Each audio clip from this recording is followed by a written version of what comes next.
स्वागत है बच्चों। Class 9th Bihar board history की पाठ्य पुस्तक है इतिहास की दुनिया, जिसमें अध्याय है दूसरा अमेरिकी स्वतंत्रता संग्राम। देखिए, ये इतिहास की वह एक ऐतिहासिक घटना है जिसमें कि 13 ब्रिटिश उपनिवेश को एक स्वतंत्र राष्ट्र संयुक्त राष्ट्र अमेरिका के रूप में स्थापित किया। यह दुनिया का पहला ऐसा संग्राम था जिसने कि उपनिवेशवाद को चुनौती दी और विश्व में गणतंत्र एवं लिखित संविधान की नींव रखी अमेरिका ने। ठीक है, चलिए क्वेश्चन आंसर हल करते हैं। देखिए, सबसे पहले है ऑब्जेक्टिव क्वेश्चन पहला, अमेरिका की राजधानी कहाँ है? तो अमेरिका की राजधानी है वाशिंगटन डीसी। डीसी का मतलब होता है district of Columbia. Option number C हो जाएगा। दूसरा, कॉमन सेंस की रचना किसने की थी? तो ऑप्शन नंबर बी होगा, टॉमस पेन ने की। देखिए, टॉमस पेन द्वारा जो कॉमन सेंस की रचना की गई 1776 में, यह अमेरिकी क्रांति के दौरान जो स्वतंत्रता का समर्थन देने वाला एक प्रभावशाली लेख इन्होंने लिखा, कॉमन सेंस। इसके बाद तीसरा है स्टाम्प एक्ट किस वर्ष पारित हुआ? तो 1765 में पारित हुआ, जिसमें कि 20 शिलिंग स्टाम्प देना पड़ता था। अगला सवाल है चौथा, अमेरिकी स्वतंत्रता संग्राम में अंग्रेजों का सेनापति कौन था? तो लॉर्ड कॉर्नवालिस थे। ऑप्शन नंबर सी हो जाएगा। पांचवा है अमेरिकी संविधान कब लागू हुआ? तो अमेरिका का जो संविधान लागू हुआ 4 मार्च 1789 को। ये दुनिया का सबसे पुराना लिखित संविधान है। ठीक है, ये हो गया ऑप्शन नंबर बी। विश्व में प्रथम लिखित संविधान किस देश में लागू हुआ? तो अमेरिका में लागू हुआ 4 जुलाई 1789। ऑप्शन नंबर सी होगा इसका। 7 नंबर है किस संधि द्वारा अमेरिका स्वतंत्रता संग्राम को मान्यता मिली? तो पेरिस के संधि द्वारा मिली, जिसमें कि अमेरिका कब स्वतंत्र हुआ? 4 जुलाई 1776 को स्वतंत्रता मिली पेरिस की संधि के साथ। इसके बाद देखिए, अगला सवाल हमारा है, देखिए 8 नंबर, अमेरिकी स्वतंत्रता में अमेरिका का सेनापति कौन था? तो इसका हम ऑप्शन लगाएंगे। ऑप्शन नंबर देखिए डी, वाशिंगटन। देखिए, वाशिंगटन ही यानी जॉर्ज वाशिंगटन ही ऐसे व्यक्ति थे जिन्होंने अमेरिकी स्वतंत्रता संग्राम में सेनापति का रोल भी अदा किया और पहले राष्ट्रपति भी यही बने, जॉर्ज वाशिंगटन ही। ठीक है, ऑप्शन नंबर डी हो जाएगा। इसके बाद देखिए इसका 9 नंबर, अमेरिका का प्रथम राष्ट्रपति कौन थे? अभी हमने आपको बताया सेनापति भी यही और प्रथम राष्ट्रपति भी यही, George Washington. Option number A. सप्तवर्षीय युद्ध किन 2 देशों के बीच हुआ? तो ब्रिटेन और फ्रांस के बीच हुआ।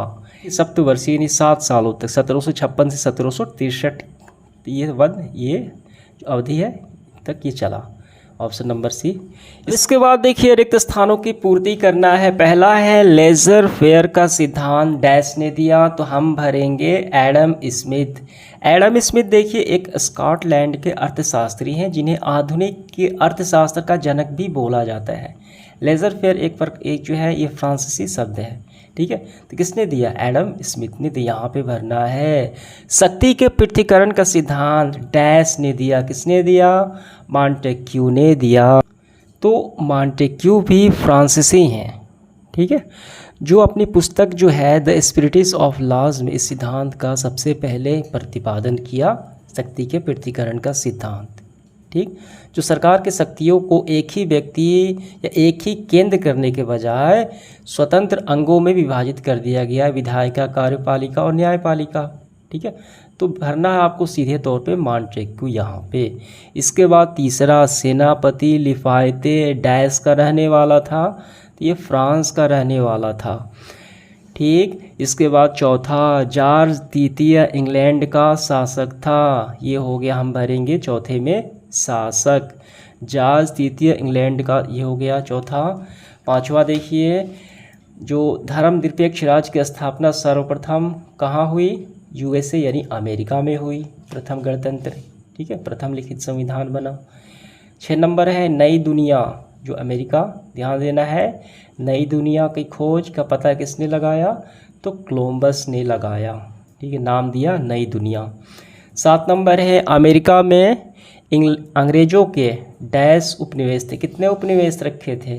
13 उपनिवेश रखे थे, यानी इंग्लैंड ने अमेरिका को गुलाम बना के रखा था।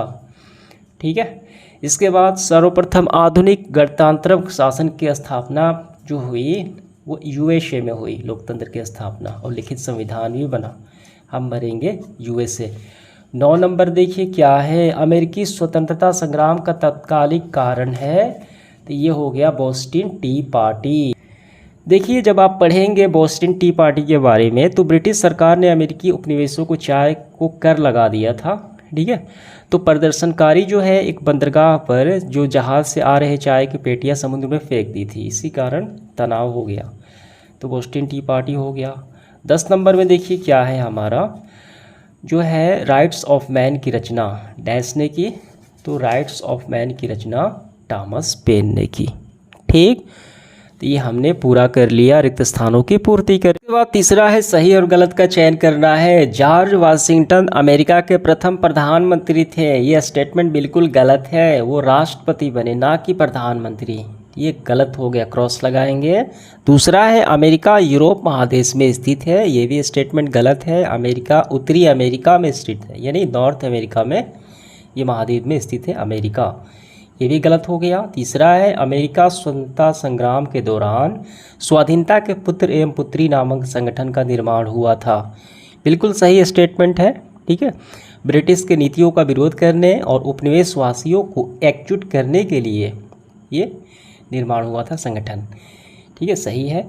4th पार्ट है अमेरिका की खोज कोलंबस ने नहीं किया था, कोलंबस ने ही तो किया था, ठीक है, ये भी गलत हो गया, कोलंबस ने किया था लेकिन कहा गया है कि नहीं किया था, ये गलत है। अगला है 5वां, अमेरिका स्वतंत्रता संग्राम ने, देखिए अमेरिका स्वतंत्रता संग्राम में फ्रांस ने इंग्लैंड का साथ दिया था, क्या ये स्टेटमेंट सही है? बिल्कुल गलत है। अमेरिका स्वतंत्रता संग्राम में फ्रांस ने इंग्लैंड का साथ नहीं दिया बल्कि अमेरिका का समर्थन किया था, ठीक, ये गलत हो गया। 6 नंबर है अमेरिका स्वतंत्रता संग्राम का घोषणा जेफरसन ने तैयार किया था, बिल्कुल सही है। थॉमस जेफरसन ने तैयार किया था, एक मसौदा था, ठीक है, और ये मसौदा समिति के लेखक भी थे थॉमस जेफरसन, ये सही स्टेटमेंट है। 7 नंबर है स्टाम्प एक्ट ग्रीनविले के समय पारित हुआ, यह भी बिल्कुल सही है, 1765 में पारित हुआ था, जिसमें कि जो समाचार पत्र पत्रिकाएं हैं उस पर कर लगाया गया, स्टाम्प लगाया गया, ठीक, अनिवार्य कर दिया गया, यह भी सही स्टेटमेंट है। इसके बाद देखिए यहाँ हमें टिप्पणी करना है, यहाँ पे लिखना है इसके बारे में, 10 शब्दों में हमें आंसर करना है। पहला गणतंत्र, मौलिक अधिकार, मताधिकार, उपनिवेश और राजतंत्र, इसके बारे में बताना है 10 शब्दों में आंसर। चलिए करते हैं। ये पहला है गणतंत्र रिपब्लिक, इसके बारे में हम लिखेंगे ऐसे, एक ऐसी शासन प्रणाली है जहां देश का प्रमुख वंशानुगत नहीं होता बल्कि जनता द्वारा प्रत्यक्ष या अप्रत्यक्ष जो चुनाव है, मताधिकार है, वो चुना जाता है, एक निश्चित अवधि के लिए चुना जाता है, जैसे कि 5 सालों के लिए, ठीक है। तो गणतंत्र शासन व्यवस्था हो गई, इसके बारे में हो गया। दूसरा है मौलिक अधिकार, फंडामेंटल राइट्स, इसके बारे में हमें बताना है। मौलिक अधिकार भारत के संविधान में भाग 3 में वर्णित भारतीय नागरिकों को प्रदान किए गए एक अधिकार है जो समान स्थिति में सरकार द्वारा सीमित नहीं किया जा सकता, खंडित नहीं किया जा सकता, और इसकी सुरक्षा सर्वोच्च न्यायालय करती है। बात समझ में आ गई। इसके बाद देखिए क्या है हमारा मताधिकार, ठीक है, यानी वोट देने का अधिकार। देश के नागरिकों को संविधान द्वारा मत देने का अधिकार प्राप्त है जो अपनी प्रतिनिधि का चुनाव करते हैं, ये हो गया। इसके बाद देखिए चौथा है उपनिवेश, ये हम लिखेंगे किसी शक्तिशाली राष्ट्र द्वारा किसी कमज़ोर या विकासशील देश पर राजनीतिक, आर्थिक और सामाजिक नियंत्रण स्थापित करना बोलते हैं उपनिवेश। जैसे इंग्लैंड ने अमेरिका पर अपने 13 उपनिवेश स्थापित कर रखे थे, यानी उसको गुलाम बना दिया था, ठीक है, तो उसका सही एग्जाम्पल यही हुआ, ठीक है, इंग्लैंड का अमेरिका पे उपनिवेश का रखना, ये हो गया उपनिवेश की परिभाषा। 5 नंबर है राजतंत्र, ये क्या होता है राजतंत्र? राजतंत्र के बारे में लिखेंगे, देखिए शासन की वह प्रणाली होती है जिसमें देश या राज्य की सर्वोच्च शक्ति एक राजा या रानी भी होगा, यहाँ पे राजा या रानी या सम्राट के हाथों में होती है, जो पद होता है वंशानुगत होता है, यानी वो राजा मर गया तो उसका पुत्र या पुत्री वो वंश चलाएगा, वही राज करेगा, ये हो गया राजतंत्र व्यवस्था जो पहले नेपाल में होती थी, ठीक है, अब नहीं है। इसके बाद लघु उत्तरीय प्रश्न देखिए, पहला है अमेरिका या नई दुनिया की खोज क्यों हुई, इसका कारण क्या है ये हमें बताना है। देखिए यहाँ पे गौर कीजिए मुख्य पृष्ठ पर, इसका उद्देश्य नए व्यापारिक मार्गों को विकसित करना था ताकि यूरोपियन देशों की अर्थव्यवस्था व्यापार और वाणिज्य के माध्यम से समृद्ध बनाई जा सके। और इसी क्रम में 1492 में कोलंबस ने अमेरिकी महाद्वीप की खोज की। क्या समझ में आया? इसका उद्देश्य था कि व्यापारिक मार्ग को विकसित करना और यूरोपियन देशों की अपनी अर्थव्यवस्था को मजबूत करना, चाहे किसी देश को लूटना पड़े चाहे कुछ भी करना पड़े, ठीक है, और व्यापार और वाणिज्य को विकास करना, इसी उद्देश्य से अमेरिका की खोज की गई। ये आप आंसर लिख सकते हैं या आप इसको भी लिख सकते हैं, आप चाहे तो ये भी आंसर लिख सकते हैं। अमेरिका या नई दुनिया की खोज के कारणों से हुई, ठीक है, कई कारणों से हुई। नए समुद्री मार्गों को खोजा जाना, धन समृद्धि की चाह रखना, धार्मिक प्रसार, यात्रा खोज की भावना और राजनीतिक प्रतिस्पर्धा, ठीक है, आंसर हो गया। दूसरा सवाल है नई दुनिया की खोज, अमेरिका की खोज इंग्लैंड के लिए वरदान साबित हुआ कैसे? ये वही इंग्लैंड है जो अमेरिका पर निवेश स्थापित कर रखा था, गुलाम बना रखा था, इसके लिए वरदान साबित हुआ। उत्तर हम काफ़ी अच्छे से ऐसे करेंगे, नई दुनिया यानी अमेरिका की खोज इंग्लैंड के लिए वरदान इसलिए साबित हुई क्योंकि इससे उन्हें विशाल प्राकृतिक संसाधन, व्यापार के लिए कच्चा माल, लकड़ी और धन संपदा प्राप्त हुआ इंग्लैंड को। इंग्लैंड ने अपने 13 उपनिवेश अमेरिका में स्थापित किए और भरपूर आर्थिक दोहन किया, लूटपाट किया और अपनी अर्थव्यवस्था को मजबूत किया, ठीक है, तो यही इसको फ़ायदा मिला। इसके बाद तीसरा सवाल है मुक्त व्यापार के सिद्धांत ने उपनिवेशवासियों को, उपनिवेश का मतलब आप समझते होंगे, मैंने यहाँ पे बताया है, उपनिवेशवासियों को क्रांति के लिए प्रेरित किया कैसे? ठीक है, तो उपनिवेशवासी कौन हो गए? अमेरिका हो गए, ठीक है, जिस पे इंग्लैंड ने गुलाम बना लिया था। तो मुक्त व्यापार के सिद्धांत ने उपनिवेशवासियों को, जो अमेरिका में रहने वाले लोग हैं, उनको क्रांति के लिए प्रेरित किया। कैसे प्रेरित किया? आंसर करेंगे, उपनिवेशवाद का बुनियादी सिद्धांत है उपनिवेशियों की आर्थिक शोषण और संसाधनों का दोहन करना, ठीक है, जो कब्जा बनाए रखने वाला जो देश होता है। और इसी विरोध में मुक्त व्यापार की जो धारणा है विकसित हो रही थी, जिससे कि राज्य द्वारा व्यापार को नियंत्रित करने का विरोध किया गया। और इस सिद्धांत के अनुसार उपनिवेशवादी अपने व्यापार एवं अन्य क्रियाकलापों में इंग्लैंड के हस्तक्षेप को नापसंद करते थे और इसी ने उपनिवेशवासियों को क्रांति के लिए प्रेरित किया।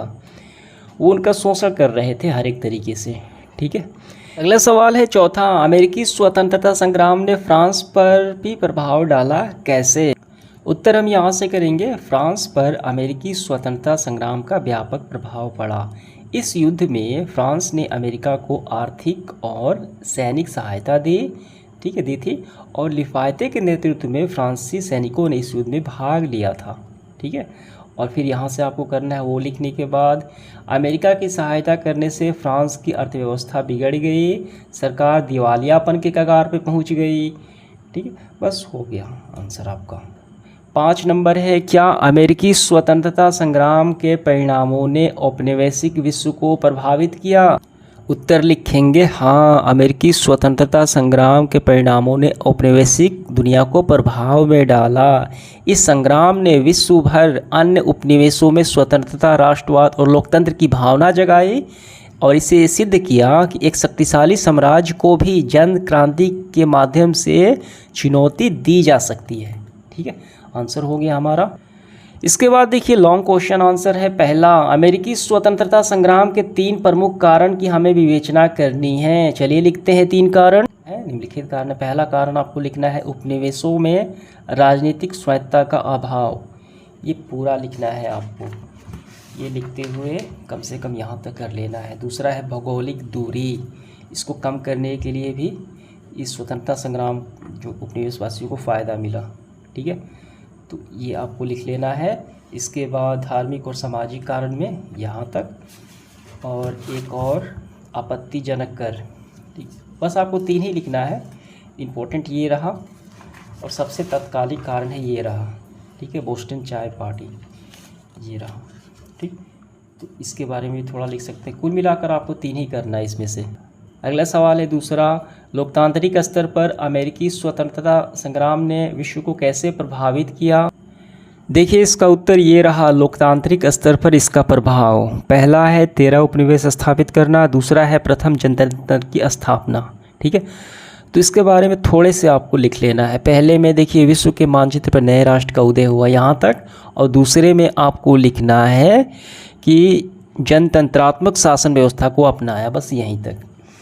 इसके बाद तीसरा है अमेरिकी स्वतंत्रता संग्राम के परिणामों की आलोचनात्मक परीक्षण कीजिए, जांच कीजिए। तो ऐसे लिखेंगे, देखिए अमेरिकी स्वतंत्रता संग्राम के परिणाम क्या हुआ, अमेरिका जो है संयुक्त राष्ट्र अमेरिका का उदय हुआ, ठीक है। इसके बाद प्रथम जनतंत्र की स्थापना हुई, औद्योगिक क्रांति आरंभ हुआ, समाज पे भी प्रभाव पड़ा। तो इनमें से आपको कुछ लिख लेने हैं, ठीक है, 3 या 4।